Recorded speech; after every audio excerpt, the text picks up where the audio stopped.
یزید ابن معاویہ کے جرائم۔ یزید نے اپنی 3 سال کچھ ماہ کی حکومت میں بہت بڑے بڑے مظالم ڈھائے، جن میں سے ہر ایک اس کے خاندان کو ذلیل کرنے کے لیے کافی ہے۔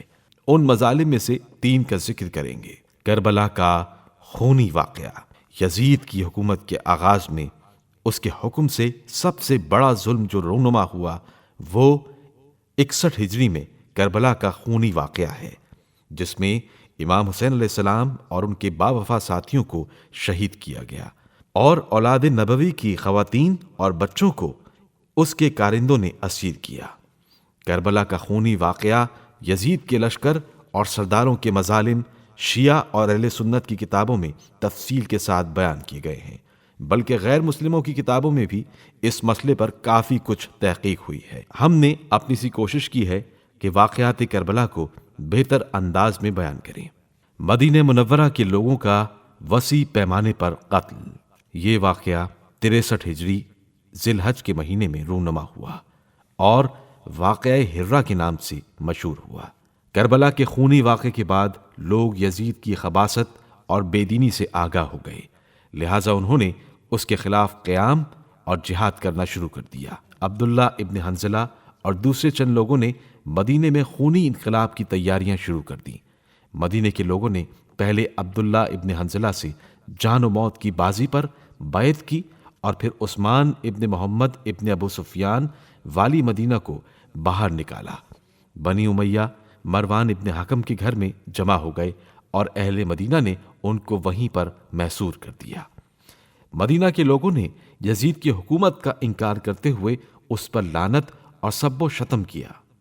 یزید کو جب اس واقعے کی خبر ملی تو اس نے ایک عظیم لشکر تیار کیا اور اس کو مسلم ابن عقبہ جیسے وحشی درندے کی کمان میں مدینے کی طرف روانہ کر دیا، کیونکہ معاویہ نے یزید کو وصیت کی تھی کہ اگر مدینے کے لوگ بیعت نہ کریں تو ان کو مسلم ابن عقبہ کے ذریعے کچل دینا۔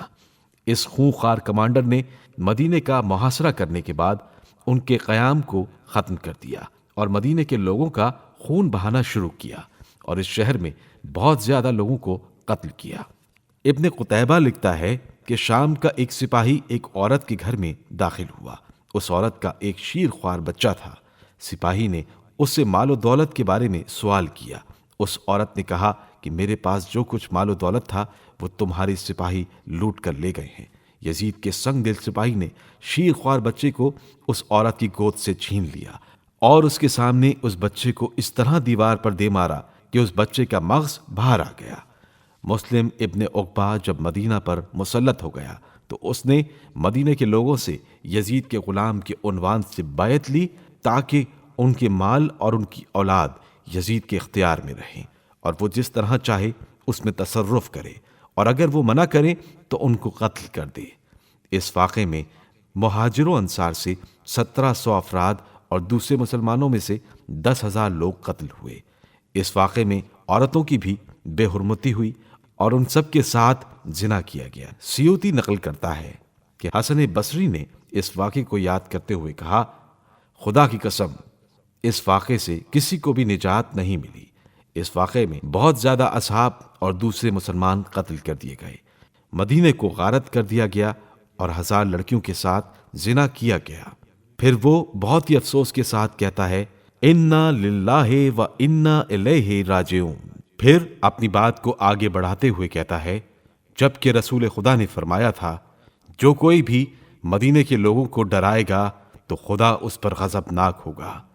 خدا، ملائکہ اور دوسرے لوگوں کی ایسے آدمی پر لعنت ہو۔ کعبے میں آگ لگانا۔ یزید کا لشکر مدینے کو غارت کرنے کے بعد عبداللہ ابن زبیر سے جنگ کرنے کے لیے مکے کی طرف چلا۔ مسلم ابن عقبہ راستے ہی میں ہلاک ہو گیا۔ اس نے مرتے وقت یزید کی سفارش کی بنا پر حسین ابن نمیر کو لشکر کا کمانڈر بنا دیا۔ شام کے لشکر نے مکے کا محاصرہ کر لیا اور ابن زبیر نے مسجد الحرام میں پناہ لے لی تھی، اس پر حملہ کیا۔ انہوں نے منجنیق سے حرم خدا پر آگ برسائی، جس کے نتیجے میں خانہ کعبہ کے غلاف اور چھت میں آگ لگ گئی۔ مورخین لکھتے ہیں کہ یہ آگ 3 ربیع الاول 64 ہجری میں لگائی گئی۔ مکے کا محاصرہ اور عبداللہ ابن زبیر اور اس کے ساتھیوں سے جنگ جاری تھی کہ یزید کے مرنے کی خبر شامیوں تک پہنچ گئی، جس سے وہ متفرق ہو کر شام واپس چلے گئے۔ جی ہاں، یزید نے اپنی کم مدت خلافت میں ہر سال کے شروع میں ایک بڑا ظلم انجام دیا اور مسلمانوں کی جان، مال اور ناموس پر حملہ کیا، اور ان سب سے بڑا ظلم یہ کہ 61 ہجری میں عاشور کے دن امام حسین علیہ السلام اور ان کے اصحاب کو شہید کیا۔ اس بحث کو ذہبی کے اس جملے پر ختم کرتے ہیں۔ وہ یزید کے بارے میں لکھتا ہے: یزید ناصبی، بری عادت والا اور بے ادب تھا، شراب پیتا تھا اور منکرات کا مرتکب ہوتا تھا۔ اس کی حکومت امام حسین علیہ السلام کو شہید کرنے سے شروع ہوئی اور واقعہ ہرہ پر ختم ہوئی۔